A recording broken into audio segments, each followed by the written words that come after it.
Hola a todos y bienvenidos. Gracias por asistir a este webinar que vamos a tener hoy, en el día de hoy con Vectra, en donde queremos tratar o vamos a tratar la detección de ciberataques ya no solo futuros, sino incluso presentes también en la nube híbrida desde el punto de vista de Vectra. Bueno, lo primero, antes de empezar, un poco para contaros qué es lo que tenéis, cómo podéis interactuar con nosotros en este webinar. Esta es más o menos la pantalla que deberíais estar viendo ahora mismo en vuestros ordenadores. Podéis enviar las preguntas usando un chat de preguntas y respuestas en cualquier momento, ¿vale? Es decir, no hace falta esperar al final. Intentaremos ir respondiendo a ellas según vayamos avanzando y según tenga sentido, ¿vale? Podéis ver también que tenéis una zona en donde está no solamente la información de la gente que vamos a hacer el webinar y que ahora os presentaré, sino también los recursos disponibles. Hay material, hay informes, hay datasheets, hay diferente material, diferentes recursos que entendemos que pueden ser de utilidad, que pueden ser de vuestro interés para el tema que tratamos hoy. Y luego hay una pequeña encuesta también de satisfacción que, no, hombre, nos gustaría, si es posible, que la rellenéis. Es muy sencillita, muy rápida, simplemente pues un poco para ayudarnos a entender si este tipo de formato es adecuado para vosotros, si queréis algo un poco diferente, qué tipologías o qué otros temas os gustaría tratar. Bueno, darnos un poquito de feedback y así poder mejorar este tipo de actividades. Bueno, sin más dilación, me presento. Los ponentes que vamos a tener hoy son los que veis ahí. Tenemos a Antonio Huertas, que es nuestro ingeniero de seguridad senior especialista para Iberia, que va a tratar la parte más técnica. Perdona, Antonio, te he pisado. No, no pasa Y luego nada. son los problemas Simplemente, del bueno, directo. pues saludaros a todos y esperamos que os sea muy útil la sesión. Bueno, y luego estoy yo, que soy el que más habla y va a hacer la parte menos interesante, que soy Ricardo Hernández y soy el Country Manager de Iberia para Vectra, ¿vale? Tenéis nuestros datos de contacto, o sea que si necesitáis algo, pues podéis contactarnos en cualquier momento. Bueno, sin más dilación, vamos a empezar con el webinar, con lo que es el material. A ver, empezando por introducir un poco por qué la seguridad en la nube, la seguridad del cloud es tan compleja, es tan difícil, o digamos que tenemos tantas aproximaciones y tantos aspectos diferentes a tener en cuenta. Bueno, lo primero es por su complejidad, ¿vale? Aquí quizás sería conveniente empezar un poco desde el principio, es decir, la idea original de la mayor parte de las nubes públicas o del inicio, digamos, de la nube pública, para entendernos, era replicar en los data centers fuera de las instalaciones de la empresa. Es decir, evolucionar, digamos, esos data centers, cuando tenías uno, pues ibas a dos, tenerlos de forma que pudieras dotarlos de ubicuidad, de redundancia, sin tener que construir X copias, digamos, de la infraestructura de los data centers cuando crecías de forma regional, servicios, etcétera. Posteriormente, ¿vale? Se empezó a trabajar para hacerlo elástico. Al final, a lo que nos daba la nube, pues es la capacidad de satisfacer picos de demanda, ¿vale? Y además hacerlo de la forma más cercana posible al punto de destino, al servicio, al cliente, dependiendo un poco de cuál fuera la función del data center o de la empresa, en este caso, que utilizaba el data center. Y luego la siguiente fase, digamos, pues ha sido optimizar y acelerar el desarrollo de servicios y aplicaciones, que es un poco con lo que estamos ahora, digamos, es el principal foco de la nube, pues en todo el tema de contenedores, serverless computing, bueno, un montón digamos, de servicios alrededor, que ya no es solamente el puro infraestructura como servicio, el de, oye, te doy una posibilidad de montar máquinas virtuales, tus equipos, sobre una infraestructura que te proporciono en cualquier parte del mundo, sino puedo llegar un paso más allá, puedo ayudarte a desplegar esos servicios de una forma mucho más rápida, mucho más ágil y sin tanto coste, digamos, de empezar desde la base. Al final, ¿qué es lo que trae esto? Pues que la arquitectura, al distribuirse tanto para llegar a ese punto de estar más cerca del cliente, más cerca del servicio, de forma que podamos ser mucho más ubicuos y más rápidos al responder, hace que tengamos una superficie de ataque mucho mayor de la que podíamos tener, digamos, en nuestro data center, en nuestra red on-premise. Luego, esa elasticidad, esa velocidad, lo que da también es que la nube cambia de forma diaria. Prácticamente es un entorno que evoluciona muy rápido y que debe, de hecho, evolucionar muy rápido para poder adaptarse y para poder dar esa flexibilidad que comentábamos. Y luego tenemos tanta ubicuidad que podemos tener múltiples cuentas en cada una de las regiones, en cada una de las zonas, en cada uno de los departamentos, de forma que al final perdemos un poco el control, digamos, de la parte más clásica de la seguridad que teníamos en nuestro data center, de, oye, qué está dentro, qué está fuera y qué es mi red interna y qué está fuera de la red interna, ¿vale? Luego tenemos otra problemática que es la expansión de la configuración. Es decir, cada recurso tiene su propia idiosincrasia. Con esta flexibilidad que proporciona la nube, pues tenemos diferentes configuraciones, accesos, tiempos de vida, lo que era, digamos, la cobertura global, por entendernos, del data center clásico, aquí se distribuye y se difumina en cada elemento. Nos da mucha más capilaridad para tener pues la facilidad de despliegue y puesta en marcha, que sea con plantillas en muchos casos automatizada, pero también ayuda o puede amplificar los errores en la configuración y las faltas de configuraciones adecuadas cuando lo vemos desde el punto de vista de seguridad, ¿vale? Precisamente esa facilidad de despliegue y de puesta en marcha lo que capacita también es que múltiples áreas de la empresa puedan hacer self-service, puedan utilizar sus recursos, los recursos de la nube, tanto pública como privada, para acelerar, para llegar a sus objetivos y, por tanto, tenemos múltiples partes, digamos, accediendo, poniendo en producción servicios, sistemas que en muchos casos sobrepasan los procedimientos e interacciones que teníamos gestionados o que teníamos definidos anteriormente. El último punto que hay que tener en cuenta para cuando vemos esta problemática de seguridad de la nube es que las herramientas tradicionales no funcionan en la nube, no entienden la nube. Necesitamos un entorno o, digamos, una aproximación que sea totalmente fresca. En muchos casos tenemos que convivir con las dos porque la mayor parte de empresas a día de hoy son híbridas o tienen nubes híbridas, no es todo está en la nube pública o no está todo en un data center, con lo cual tenemos que seguir teniendo la aproximación, digamos, clásica a la seguridad, las herramientas más legacy, pero también tenemos que tener algo específico que pueda entender realmente cómo es la seguridad en la nube. También teniendo en cuenta que al final los ataques se están comprometiendo, cuando estamos hablando de esto, realmente lo que buscan los atacantes es comprometer las credenciales, no los sistemas. Yo, cuando tengo un acceso remoto, ya no me vale como identificación de riesgo que está fuera y que está dentro de mi data center, porque realmente todo, cuando hablamos de nube pública o de nube híbrida también, está fuera de mi perímetro. Con lo cual, lo que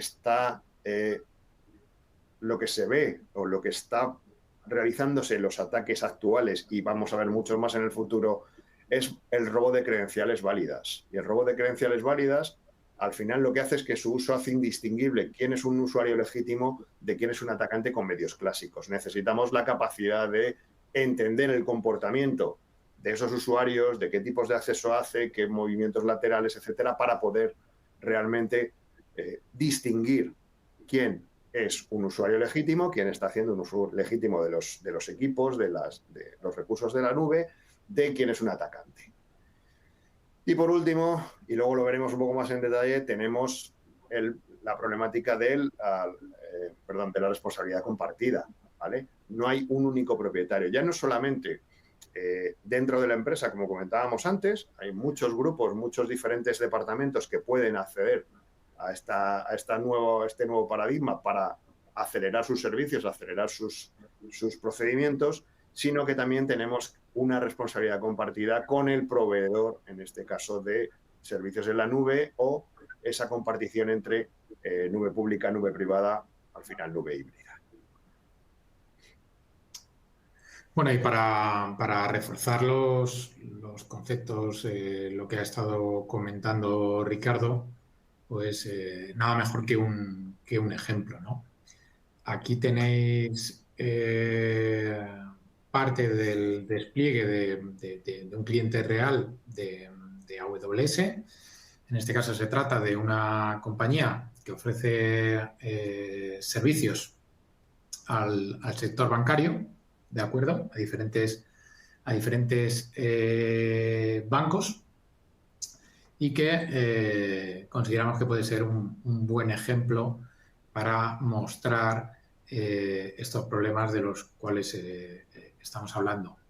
Por un lado tenemos, como veis, con el número 1, pues las medidas de protección perimetral, clásicas de perímetro, el WAF, el firewall, tiene también AWS Shield, diferentes servicios que en este caso nos proporciona AWS para protegernos de forma perimetral, ¿de acuerdo?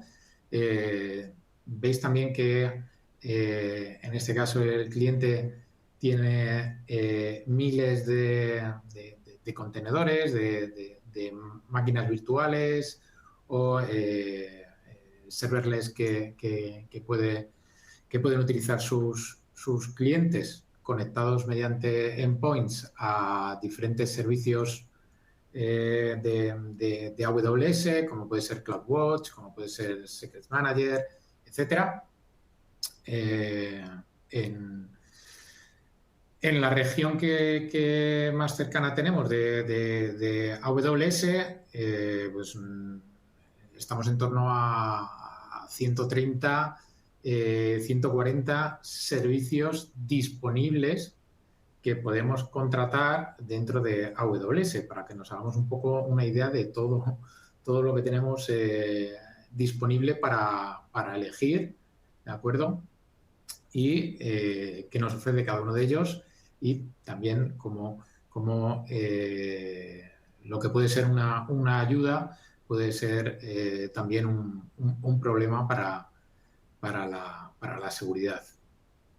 Daros cuenta que tenemos en este tipo de entornos también multitud de cuentas de desarrollo. Muchas veces utilizamos la parte de nube pública para entornos de preproducción, para laboratorios, etcétera. Sin embargo, vemos continuamente que las credenciales utilizadas en esos entornos de pruebas, en esas validaciones, etcétera, pues que también desgraciadamente son válidas para los entornos de producción, y pues hay errores humanos, gente que olvida o que define a lo mejor estáticamente dentro de un script una password que acaba apareciendo pues en Internet, alguien descubre dentro de un repositorio de GitHub, etcétera. Con lo cual, en resumen, pues tenemos los entornos de nube pública que nos dan muchísima flexibilidad, que nos permiten hacer muchísimas cosas, pero que también son un reto muy importante a la hora de establecer la seguridad de nuestros datos, la seguridad de nuestros usuarios, de la plataforma, ¿no?, que tenemos dando servicio. Lo peor de todo, el mayor reto que tenemos es que para poder protegernos tenemos que tener todo perfecto, todo bien configurado, tener conocimientos adecuados, los controles adecuados, el personal adecuado. Sin embargo, un atacante le basta con que tengamos un pequeño fallo de configuración o que alguien se haya despistado, pues para utilizar ese fallo, ese error, y lanzarnos un ataque que puede partir de un fallo muy pequeño y acabar en una brecha de seguridad muy importante, donde aparezca información confidencial en Internet, nos roben datos, nos pidan un rescate, nos tiren abajo el servicio, espionaje industrial, etcétera. Y este es el reto al que nos enfrentamos. La seguridad clásica de nuestro data center con cables físicos, equipos físicos, pues ha ido evolucionando durante muchos años.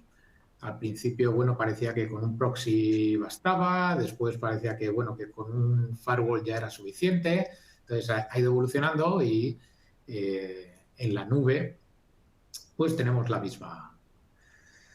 el mismo camino por recorrer. Existen ya soluciones de seguridad y van a ir apareciendo nuevas soluciones de seguridad. Existen ya problemas de seguridad y van a ir apareciendo continuamente nuevos vectores de ataque que seguramente nos irán sorprendiendo. Al final, la problemática es, lo comentábamos antes, con tanta flexibilidad, tantas capacidades, tantas posibilidades, digamos, para acceder y para dar servicio de forma flexible y rápida, es muy difícil configurar al 100% una nube de forma segura, ¿vale? Necesitamos capas de seguridad adicionales que nos permitan llegar a unos niveles al menos de riesgo, de superficie de riesgo adecuados de cara a poder, pues, digamos, explotar estos servicios y poder tener realmente una nube híbrida funcionando de manera adecuada con el mismo nivel más o menos de riesgo que podría tener una solución on-premise. Por terminar y empezar ya, digamos, un poco con algunos de los ejemplos, que es lo que nos va a contar Antonio, que estoy seguro que es lo que estáis esperando todos. Vamos a terminar también hablando del modelo de responsabilidad compartida, que lo hemos comentado antes un poco, que es algo que además yo creo que se suele olvidar. Y es que a pesar de que estamos trabajando con infraestructura que provee un tercero de una forma muy ágil, muy flexible, etcétera, eso no significa que la seguridad de nuestro sistema sobre esa infraestructura esté garantizada. Es decir, aquí hay lo que llamamos seguridad en la nube y seguridad de la nube, ¿vale? Un poco por intentar separarlo, ¿vale? La seguridad de la nube, digamos, es lo que podríamos entender como lo que provee, en este caso el proveedor, Amazon Web Services, Microsoft Azure, Google Cloud, etcétera, que es responsable de proteger la infraestructura que ejecuta los servicios que se proveen en la nube, ¿vale? Esto pues, puede conformar el hardware, el software, cuando estamos hablando no de infraestructura como servicio, sino pues, de software como servicio o de aplicación como servicio, ¿vale? Las redes y las instalaciones que ejecutan los servicios en la nube. Esto podríamos, por entendernos, podría ser como, pues si tuviéramos el data center, lo que es la seguridad física del entorno, el aire acondicionado, los sistemas de evacuación, digamos un poco toda la infraestructura que hay por debajo de las máquinas y que en el caso de estos tipos de proveedores, cuando hablamos de nube pública, pues también incluye el propio hardware, digamos, y el software de base, ¿no? Luego lo que tenemos es la seguridad en la nube y esto sigue siendo responsabilidad nuestra. Es decir, lo que tenemos que tener en cuenta es que dependiendo de los servicios que estemos gestionando, que estemos contratando con esos proveedores de nube, como decimos, Amazon Web Services, Microsoft Azure, etcétera, tenemos que estar a cargo de parte de la responsabilidad de seguridad, ¿vale? No es lo mismo tener por hablar de Amazon, que es lo que estábamos un poco viendo en su momento, simplemente lo que es, bueno, simplemente el EC2, el Elastic Compute Cloud, que lo que te da es infraestructura como servicio y lo que te da es la posibilidad de montar máquinas en modo, digamos, virtualización sobre la infraestructura que te provee AWS, en donde aquí tenemos que ser responsables desde el sistema operativo, el parcheado, la gestión de red, la seguridad, aplicaciones, etcétera. Pero luego tenemos otros casos, como podrían ser, pues, tema de S3, en el caso de Amazon, por ejemplo, almacenamiento, bases de datos tipo Dynamo, o sea, tanto relacionales como no relacionales, en donde estamos recibiendo, digamos, el servicio con una capa más alta, pero igualmente tenemos que ser responsables de los datos, del cifrado, de la autenticación, de los accesos, ¿vale? Como os decía antes, uno de los grandes problemas que nos encontramos en este tipo de entornos es que es muy difícil, si hay un robo de credenciales, es muy difícil separar el uso legítimo que hace el usuario al que le han robado las credenciales del atacante que ha conseguido robar esas credenciales porque se han reutilizado, porque no se han gestionado correctamente, porque han aparecido en script, como decía, por ejemplo, Antonio. De forma que tenemos que tener en cuenta que los datos siguen siendo nuestros, la arquitectura, digamos, toda la parte de autenticación, accesos y demás, tenemos incluso en los entornos en donde recibimos simplemente el servicio o recibimos la aplicación como servicio, tenemos que tener esa responsabilidad de gestión de la identidad y los datos principalmente. Con lo cual tenemos, por un lado, el entorno de nube pública, ¿de acuerdo? Que tiene sus propios riesgos, algunos que se comparten con la parte de más de red física clásica on-premise, ¿de acuerdo? Pero también hay sus propias características de funcionamiento. AWS tiene unos servicios que proporcionan, que cada uno funciona de una manera. Microsoft Azure pues tiene otros servicios que funcionan de otra manera, y esto es lo que el atacante va a intentar explotar para atacarnos. Con lo cual, la ruta de ataque que se va a producir en la nube no tiene por qué ser igual a la ruta de ataque que tiene un ataque a nuestro servidor físico dentro de nuestro data center físico. Y aquí quería un poco, de forma esquemática y generalizando, por supuesto, contaros un poco las grandes diferencias, ¿no? En la red física, normalmente el vector inicial pasa por comprometer una máquina, un host. Lo podemos comprometer engañando al usuario por ingeniería social. Lo podemos comprometer enviándole un email que cuando haga clic se descargue un malware. Pues hay un montón de opciones para conseguir acceso a un host interno de la red, y a partir de ahí el atacante lo que va a ir es buscando cuentas con privilegios y hosts más interesantes, con información más interesantes, o que pueda utilizar pues de una forma más fácil, ya sea que tienen acceso a lugares más interesantes o que tienen herramientas preinstaladas mejores, ¿de acuerdo? Para ir progresando en el ataque.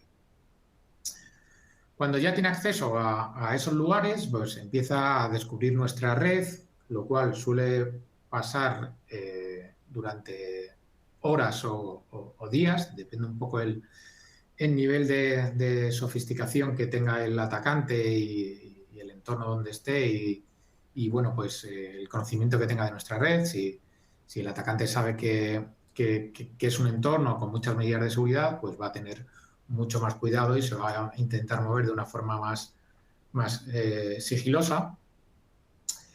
Y siempre lo que va a suceder es que va a acabar saltando a otras máquinas, haciendo movimientos laterales, ¿de acuerdo?, para recopilar la información que él busca y pues robarla, activar el ransomware o, al fin y al cabo, alcanzar el objetivo del ataque. ¿Qué sucede? Que en un entorno donde tenemos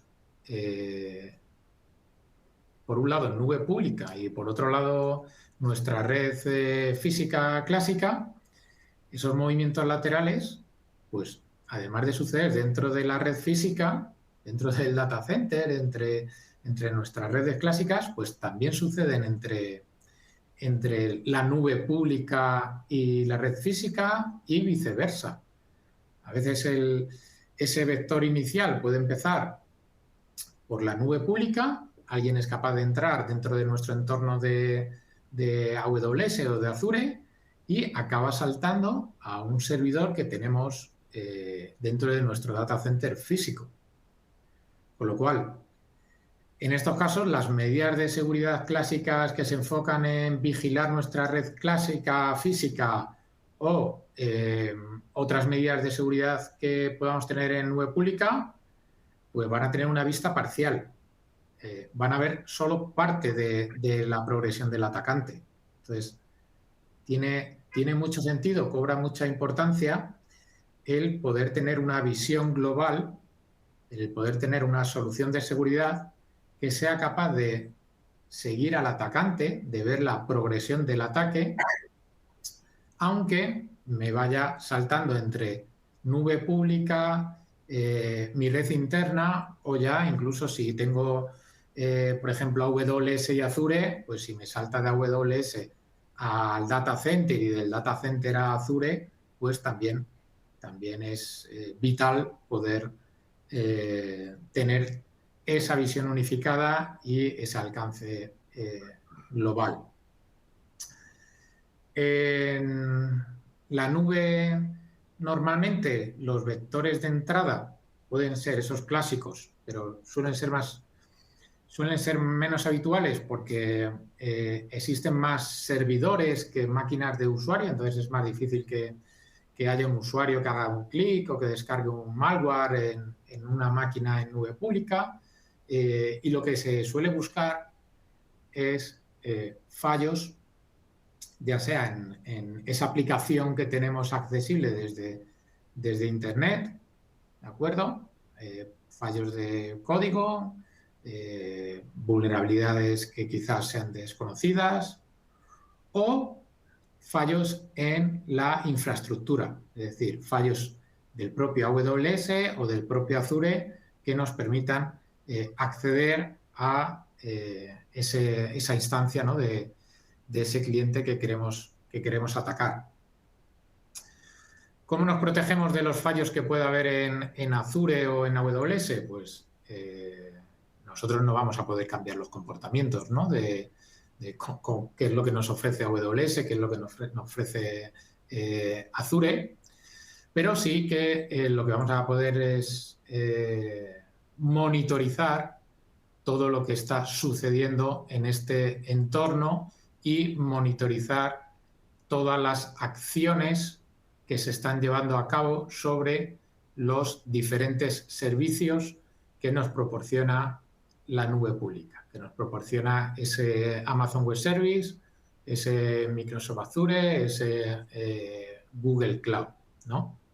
Y esto es lo que pretende mostrar la parte inferior de esta slide, es cómo poder detectar un ataque que sucede sobre nube pública, que va a hacer uso de, digamos, un problema o un fallo humano, un fallo de software que tenemos en ese IaaS, en ese PaaS, y que va a permitir al atacante, aprovechando el funcionamiento de esa nube pública, pues va a permitir al atacante evadir detecciones, acceder a nuevas credenciales, obtener información, ¿no?, y robarnos información, etcétera. Y como decía antes, lo mejor son los ejemplos, con lo cual pues vamos a ver un ejemplo. Ejemplos hay muchísimos, desgraciadamente. En este caso hemos elegido el ataque que sufrió la compañía Capital One, que es una de las compañías que más defendían o que más defienden el uso de nube pública para ofrecer servicios, para soportar los servicios que ofrecen las diferentes empresas, ¿de acuerdo? En este caso también sector bancario, con lo cual imaginaros todas las medidas de protección que tenía una compañía de este tamaño y una compañía que maneja información sobre tarjetas de crédito, etcétera, etcétera, etcétera. Entonces, Capital One hace uso de Amazon Web Service y un atacante aprovechó una vulnerabilidad en el firewall. Fijaros qué curioso que en este caso se ataca directamente al WAF, al elemento de seguridad. Podría haber sido cualquier otro, pero en este caso, pues bueno, el atacante descubrió que el Web Application Firewall tenía una vulnerabilidad que él podía explotar, y para evitar que lo cogieran, ¿no? Pues se conectó a través de Tor.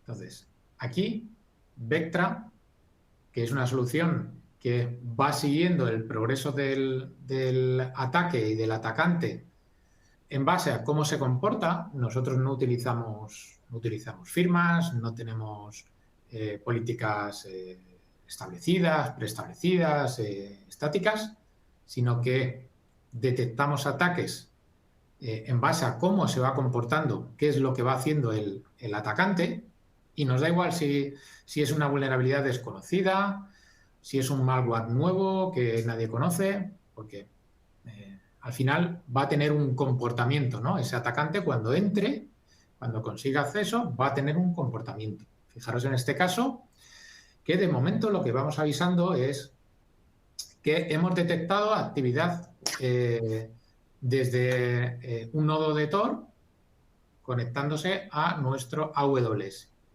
Esto ya no suele ser muy buena señal porque normalmente la gente se conecta a través de Tor para hacer algo indebido.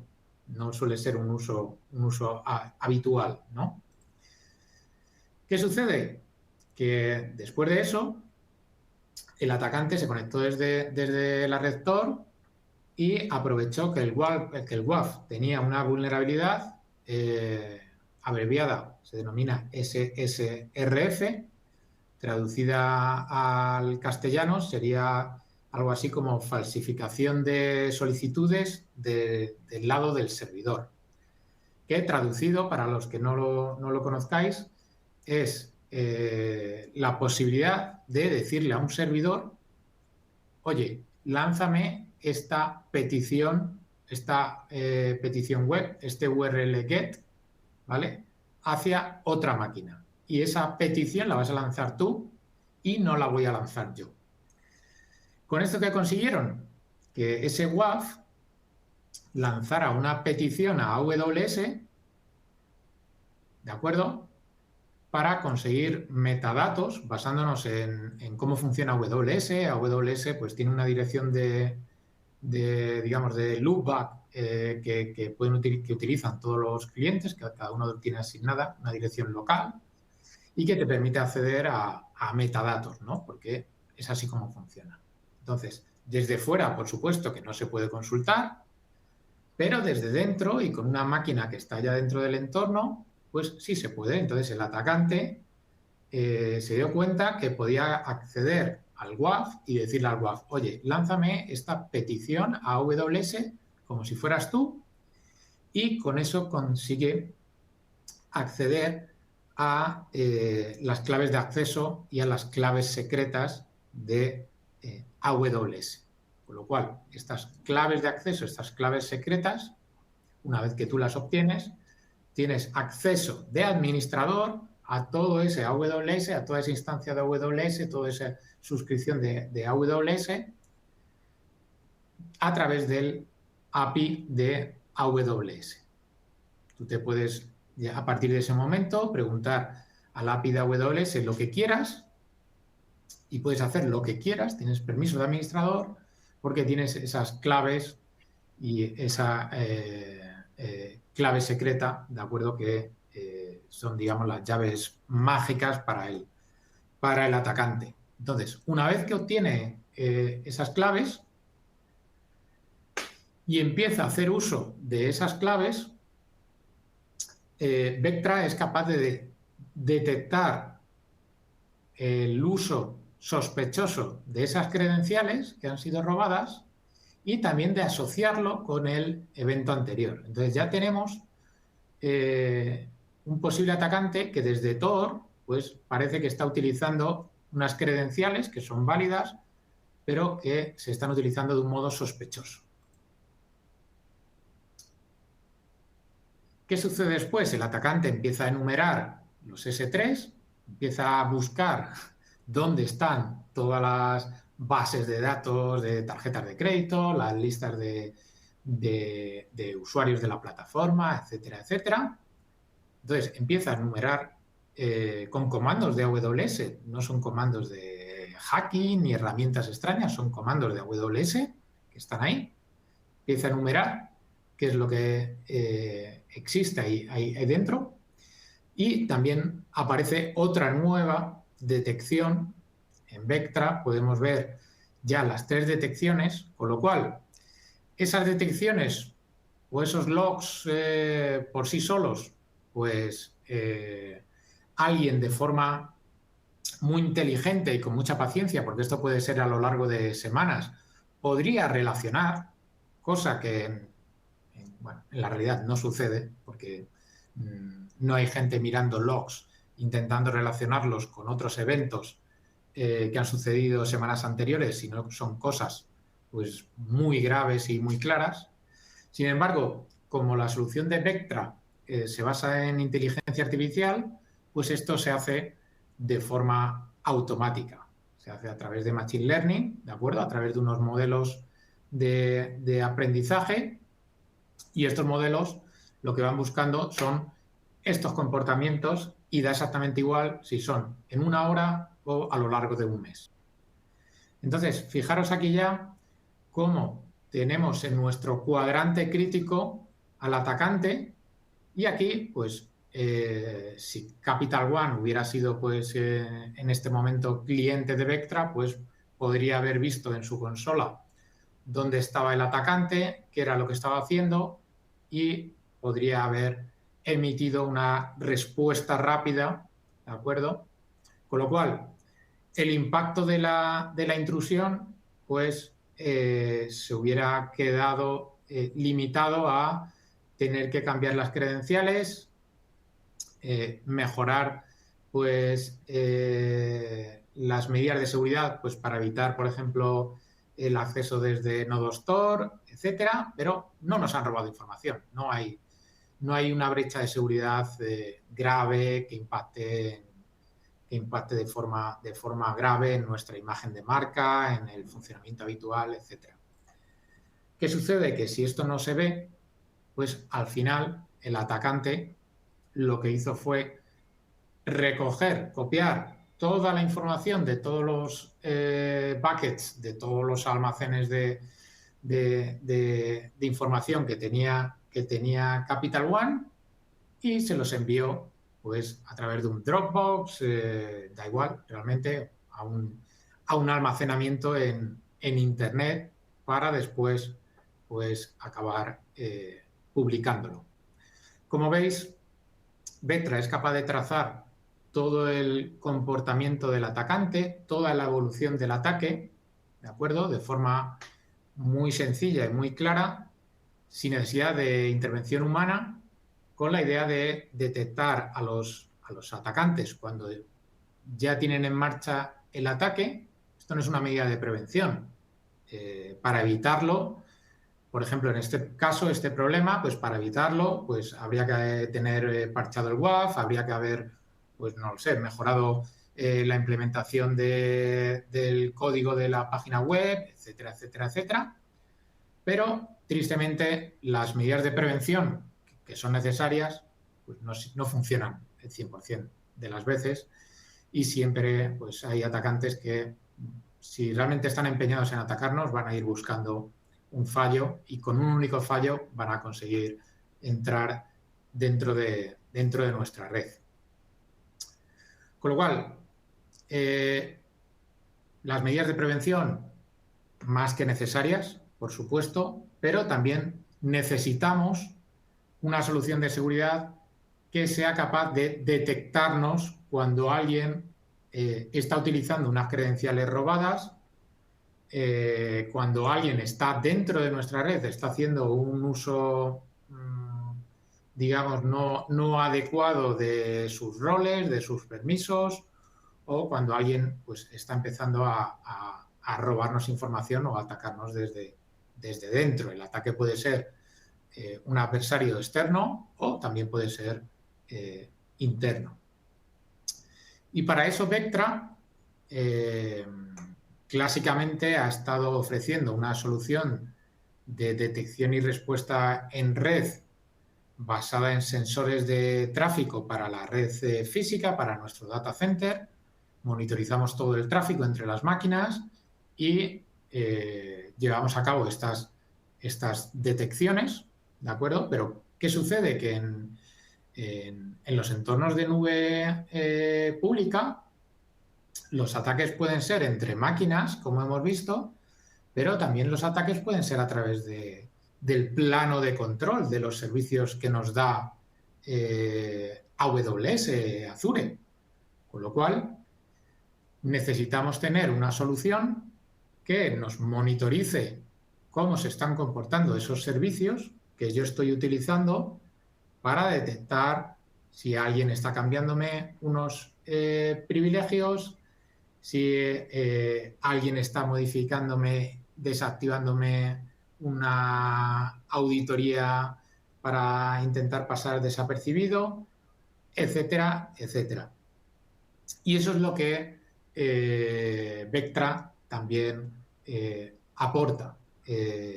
No solo analizar el tráfico entre las máquinas que pueden estar en nube pública, puede ser una máquina que se conecta desde mi data center a nube pública o viceversa, ¿de acuerdo? Sino que además también disponemos de una solución que nos va a ver, que nos va a descubrir al atacante en todas las fases del ataque que hemos estado viendo, ¿de acuerdo?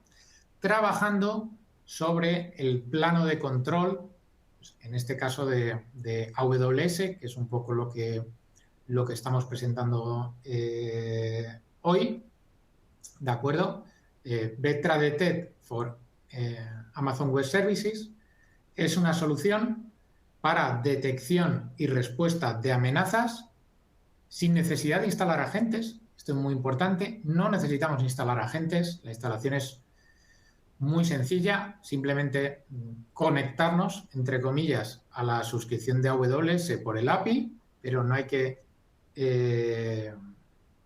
instalar ninguna máquina virtual, no hay que modificar el routing, no interferimos en el funcionamiento habitual del entorno, y lo que vamos a hacer es monitorizar todos los servicios que se estén utilizando de AWS.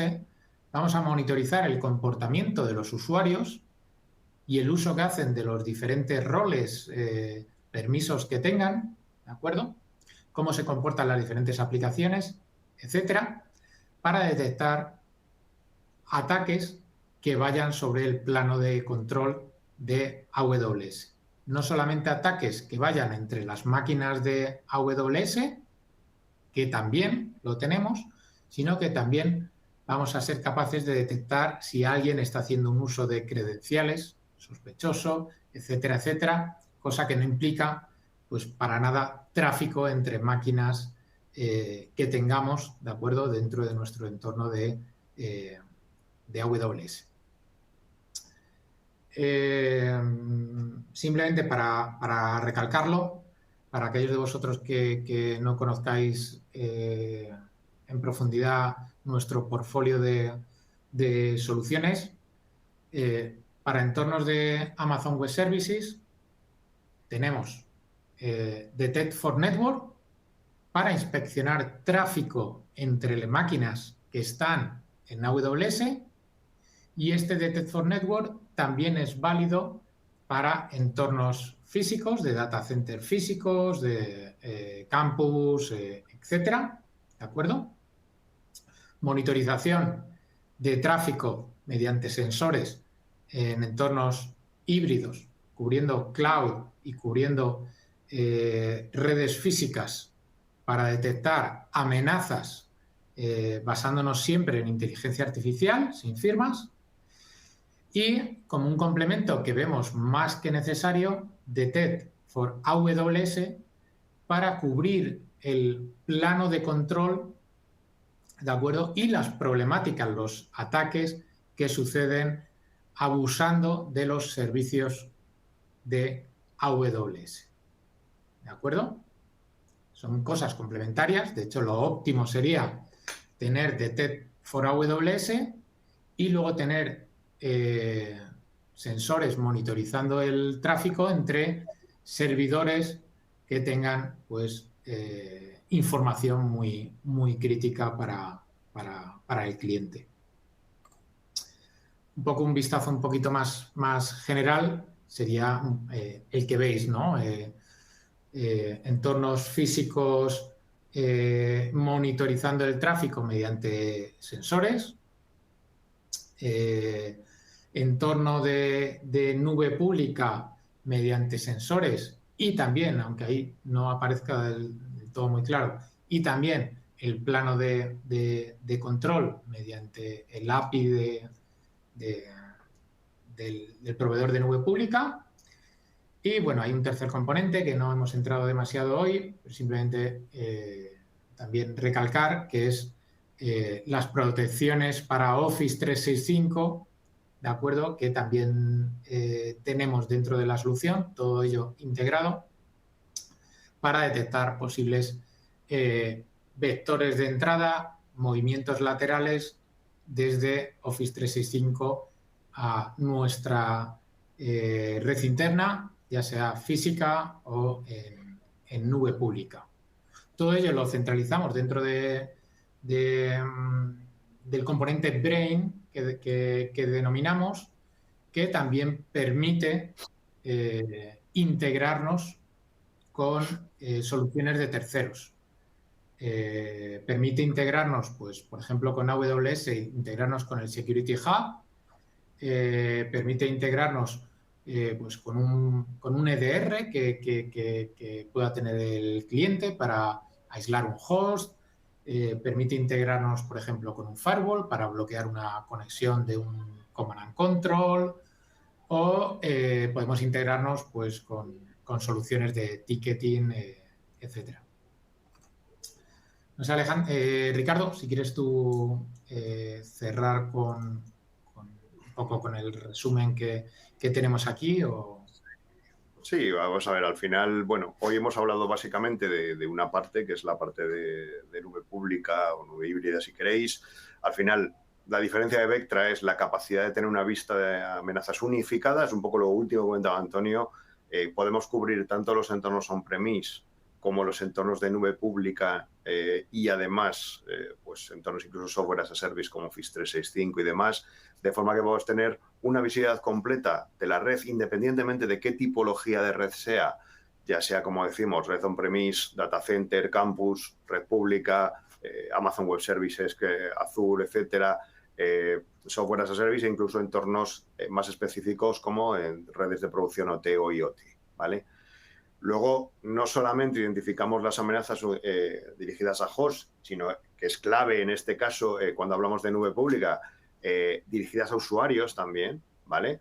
Una cosa que además ha mostrado Antonio durante el progreso de este ataque y que es un valor que entendemos fundamental para Vectra, es que reducimos muchísimo la carga de trabajo de los analistas porque lo que hacemos es relacionar todas las detecciones para dar una visión holística y mucho más centrada de lo que puede ser un ataque. Si nosotros, como decía Antonio, no tenemos firmas, no tenemos políticas preestablecidas, ¿vale? Sino que lo que hacemos es utilizar ese machine learning, esa inteligencia artificial para relacionar o para detectar, mejor dicho, comportamientos de los atacantes a lo largo del kill chain, a lo largo de la cadena de ataque.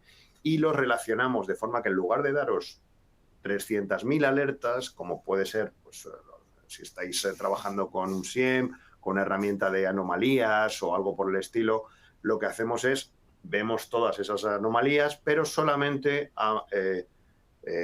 digamos, priorizamos o mostramos cuando vemos que varias anomalías o varias detecciones se están asociando, lo que nos da una visión muy clara de que efectivamente hay un ataque en uso, ¿vale? De que hay un ataque, perdonen, que se está perpetrando en este momento.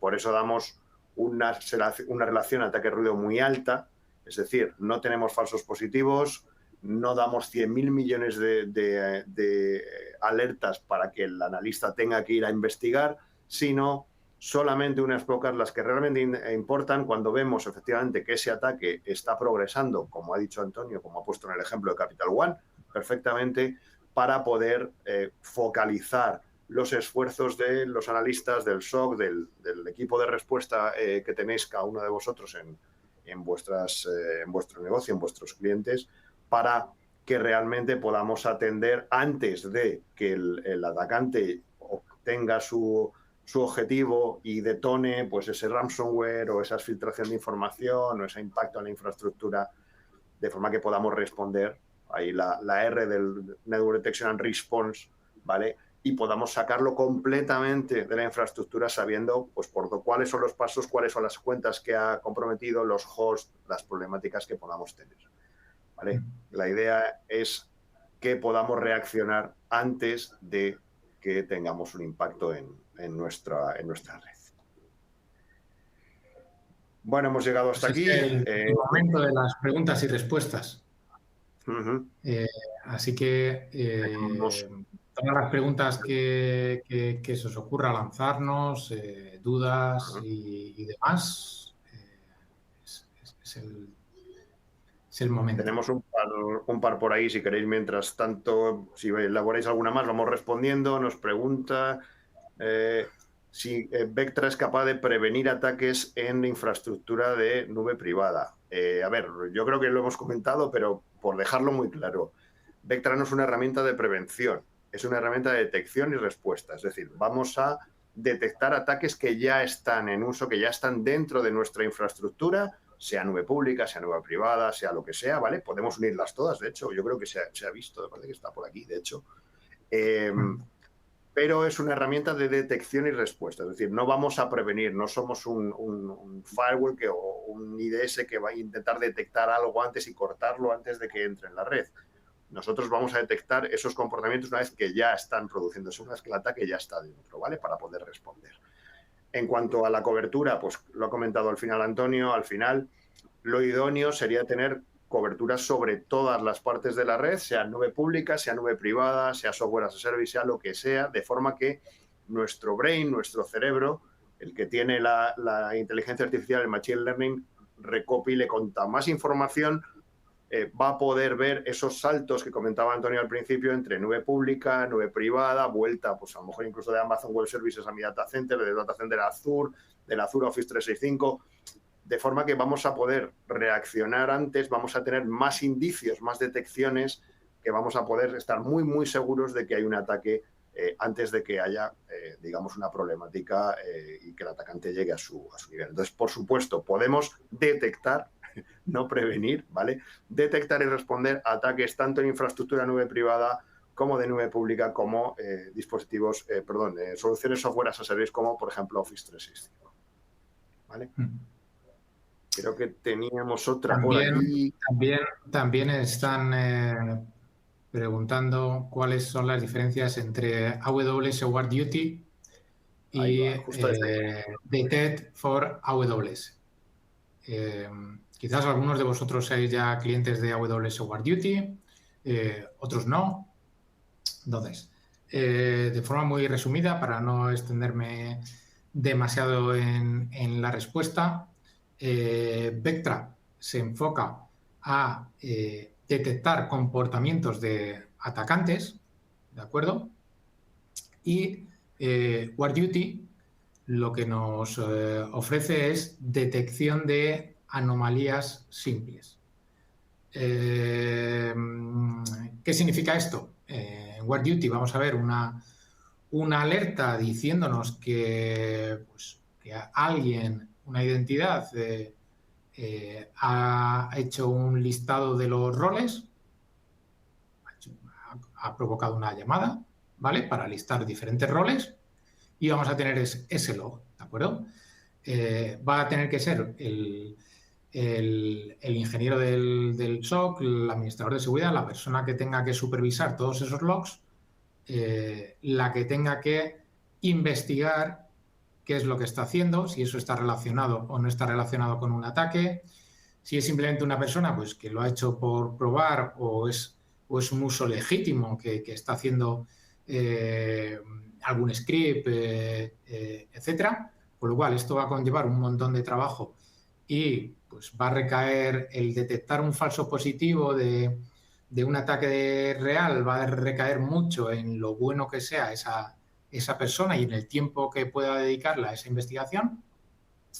Sin embargo, con Vectra lo que vamos a tener es una detección que nos va a avisar de un ataque cuando ese listado de los diferentes roles venga acompañado de otras detecciones que ya implican pues, unos indicios bastante claros de que un ataque está sucediendo. No es lo mismo que aparezca un listado de roles a que veamos un listado de roles y a la semana siguiente veamos que ha hecho un get de los roles, que a la semana siguiente ha listado las políticas y que un mes después ha empezado, por ejemplo, a actualizar las políticas. Entonces, eso todo junto es un indicio muy claro de un ataque y eso es lo que Vectra te va a ofrecer. Por separados, los logs de cada evento, de cada acción, pues son realmente muy difíciles de interpretar si se hacen a lo largo de días y de una forma más o menos sigilosa por un atacante que sepa lo que está haciendo. Otra diferencia muy clara es que la vista es unificada. En WarDuty necesitas tener la parte de Detective con otra consola si quieres hacer investigaciones, solamente lo hace por regiones, etcétera, etcétera, con lo cual pues, hay un montón de limitaciones. Aparte, por supuesto, de que la solución de Vectra te va a cubrir AWS con el plano de control, te va a cubrir AWS con el plano de datos, el tráfico entre las máquinas, y te va a cubrir también toda la parte de la red física, de acuerdo, con todos esos posibles movimientos laterales que hemos visto antes. Perfecto, pues parece que no hay más preguntas, llevamos casi una hora, con lo cual simplemente comentaros, estos son algunos de los recursos que tenéis disponibles, ¿vale? Que creemos que pueden ser interesantes, tanto, bueno, hemos metido algunos más sobre también Office 365, que podéis tener alguno de ellos, cómo aumentar la respuesta del SOC con inteligencia artificial, bueno, en cualquier caso, si tenéis cualquier otra duda o queréis ver más, ampliar información, realizar una prueba de concepto, pues oye, estamos totalmente disponibles para vosotros, tenéis nuestros datos de contacto en la plataforma. Yo perdóname, Ricardo, os animaría a aquellos de vosotros que tengáis entornos híbridos, entiendo que ninguno de vosotros está al 100% en cloud, suele ser menos habitual. Si tenéis AWS, que lo probéis. La forma de probarlo es muy, muy sencillo, es ejecutar un script en Terraform para obtener, bueno, para configurar la parte de IAM, los accesos, y son 2 minutos y la verdad es que la información que os vamos a dar, lo que os va a aportar, creo que vais a ver rápidamente que tiene mucho valor. Perfecto, es decir, totalmente abiertos a ayudaros a hacer una prueba de concepto, a que lo veáis y bueno, si, como dice Antonio, pensamos que vais a ver el valor muy rápido y que vais a ver que puede aportaros en seguridad Vectra en este tipo de entornos. Bueno, simplemente daros las gracias a todos, esperamos que haya sido interesante, que haya valido la pena el tiempo que nos habéis dedicado y pues, muchas gracias, buen día. Hasta la próxima.